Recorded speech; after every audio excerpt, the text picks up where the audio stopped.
So the last video I was just talking about this woman here. So it's not worth carrying on whatever she says, because obviously if she's disregarded the facts, then whatever else she carries on and tries to lie about is just nonsense and lies. So let's go to another one here. So this video here, colossal cranium. So let's have a listen to what he says. The ancient alien theories have been widely criticized and rejected. Why? Because their methods are completely backwards from how scientific facts are found. Okay, so going widely rejected. Now, actually, it's widely rejected by people that don't want it. So in other words, the Smithsonian, the Rockefellers, any institute that's funded by them. You see where I'm going with that. And now, as for the proof, we've got here these skulls, and as we know, these skulls are not boarded, head boarded or head bound. These actually have different features to a human skull. So there's a bit of a proof there. Instead of looking at all the data and evidence and providing proof. Okay, let's look at the data and evidence of... Now, look, this is the evidence that they give us. The pyramids of Giza, like Egyptian pyramids, came blah blah blah before them. They were royal tombs, a final resting place. Okay, no bodies were found in any pyramids across the world, and there's hundreds and hundreds and hundreds and hundreds of pyramids across the world, believe it or not. Not one body. However, the tombs that look like tombs, the sort of place that you find Tutankhamun, were tombs. So when they try and debunk it, they use this kind of crap here that basically says it was tombs. So straight away, they're wrong. So they're following the wrong information in the first place, this video here. And if you're just talking about the pyramids alone, look at this. Even Sky News finally admits that the Great Pyramid of Giza can collect and concentrate electromagnetic energy. Now, we've probably mentioned this before on my videos anyway, where the power, there's significant power that comes from actually the top of the pyramid, and some of these still have it. The Bosnian pyramid does, where it's obviously a power source.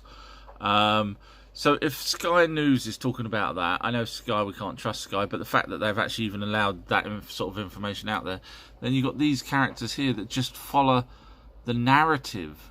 I know I'm going on about debunking, but ancient alien enthusiasts piece together stories, often from very old and very unreliable sources. Well, no, actually, the old information is actually from the Dead Sea Scrolls and the Book of Enoch. The firmament, basically, from what I understand, they say, people that say the flat Earth says that this firmament is a solid object, impenetrable. NASA's been lying to us since they sent rockets up. They've made fake claims that, which now turn out to be possibly true, that there's nothing outside of this dome, and up here, well, outside of the dome, they say there's nothing, but of course nothing is something, and therefore it's space. So when they send a rocket up and they drop a pencil and it floats, that was just all made up by NASA way back, and they have to carry on making that lie now. But we know with our own vacuum chambers, etc., that there is such a thing as anti-gravity, and it would float. So it's a lot of aggro for NASA to have gone through to continuously lie right back then, and not just NASA but other countries, to lie and say that there's I don't know, I'm just struggling to comprehend their thoughts on this.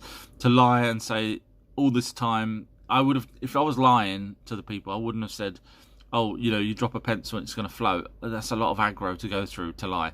But also, like, for example, I've been told that the flat earthers believe with the dome that our GPS satellite signals that we get are actually on helium balloons. So instead of sitting up there in orbit, they're actually inside this dome on helium balloons, which we know there's wind that blows around and GPS needs to be accurate, and I don't know, just so anyway, so let's have a look what the information where these flat earthers get this from. So let's be honest, it goes all the way back to the Book of Enoch, because the Book of Enoch predates the Bible.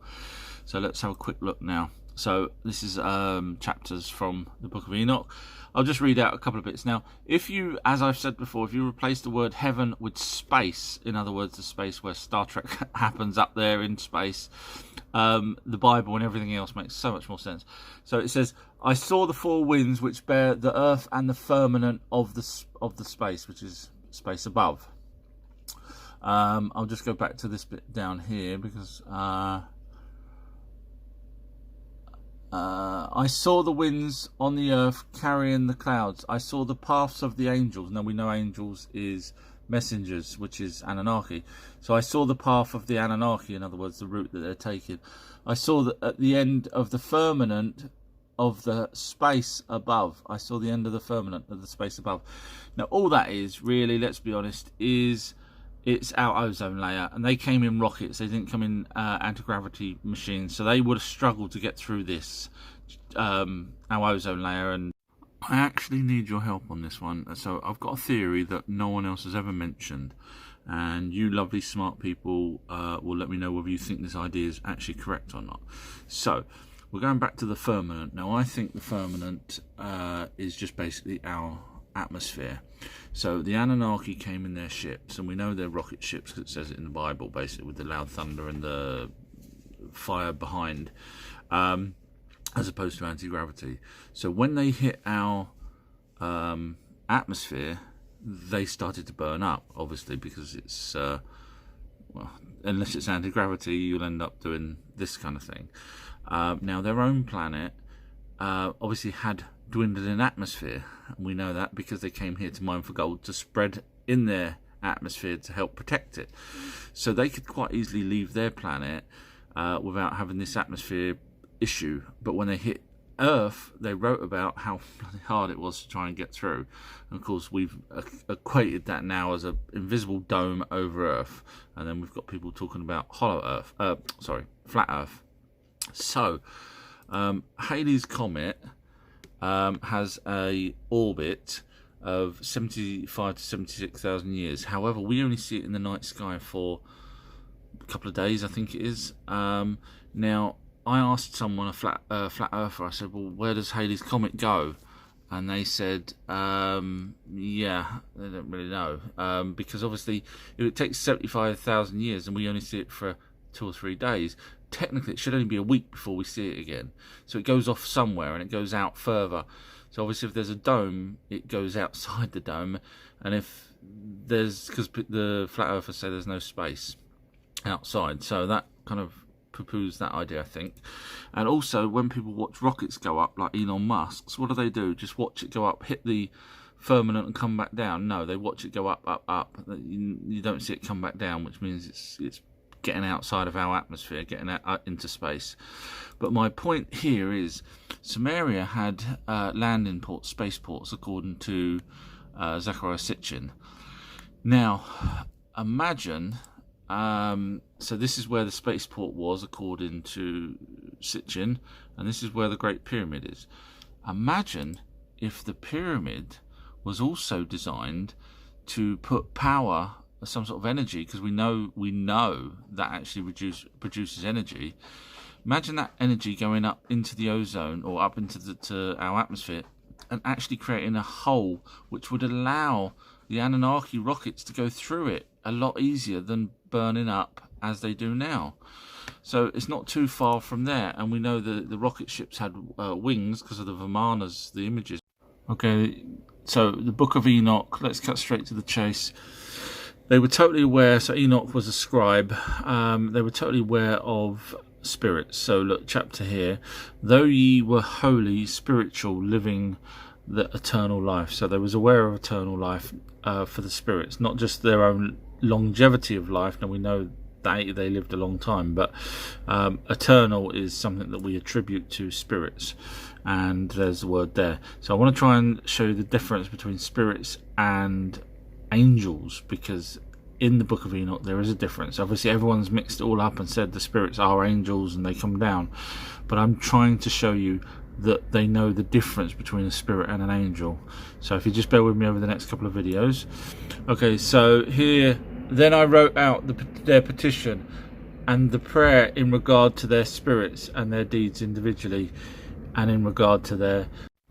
This is absolutely following on from the last video, so please watch the last one first. So we was going back to where we was talking about spirits and the Anunnaki knowing the difference between spirits and angels. So I just read another paragraph there, but let's have a look at this paragraph here. And he took up his parable and said, Enoch the righteous man, whose eyes were opened by God, in other words, Enoch was been shown stuff, saw the vision of the Holy One in the heavens. Now the Holy One could have been Anu, the king of Nibiru, and heavens is obviously space, as we all know, because you can't take someone physically up to heaven while they're still alive. So you have to read it properly and put space there. Which the angels showed me. Now angels are messengers, and they are Anunnaki.